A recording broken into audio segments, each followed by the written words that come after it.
And to talk more about this now, I'm joined in the studio by Professor Marcus Wil from the University of St Gallen. Thank you for joining us today. Good morning, Helena. Good morning. Now, French presidential candidate Marine Le Pen says she wants to pull France out of the Eurozone. Italian banks are on the brink, and there's that omnipresent question of whether Greece will last in the Eurozone as well. Can the single currency last?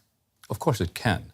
I mean, Greece is probably the least important problem. The largest is actually Italy, which you just mentioned, the place of the Rome Treaty.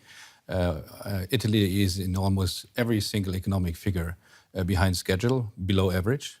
133% GDP to debt ratio. That's the process. That's actually the figure when we started the process with Greece. So it can survive, but there's a lot of construction work to be done.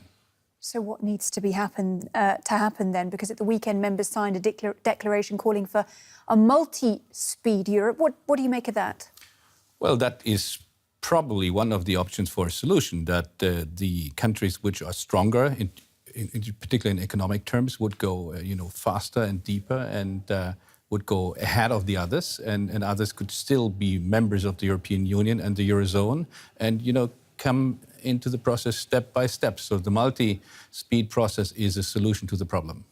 Brexit is triggered on Wednesday. Britain dissatisfied with the shape of the bloc, hence why the majority have chosen to leave. The European project, though, is work in progress, many people say. Do you think it can improve? Can it be better than it is now? It must. I mean, the Brexit is a bell to the rest of the 27 countries to improve on both political and economic aspects which need to be improved. I mean, the Dublin process, the Schengen area, the Eurozone, as I just mentioned. So it must. And the negotiation with Britain are probably going to be an ugly divorce process. But 20,000 rules and regulations need to be rescheduled, renegotiated. So there's a lot of options for both sides to look at it, what need to be done. Professor Wil, when we spoke earlier, you said to me that potentially Brexit may not happen. What makes you think that? Would it really be so disastrous for Britain? I guess so, yes.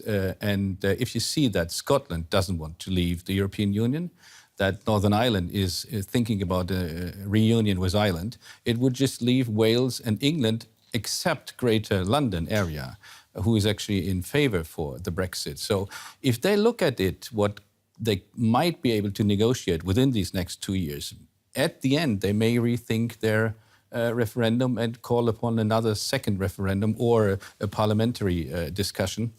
So I wouldn't bet all my assets onto a Brexit right now. Marcus Wil from the University of St Gallen, thank you for talking to us today.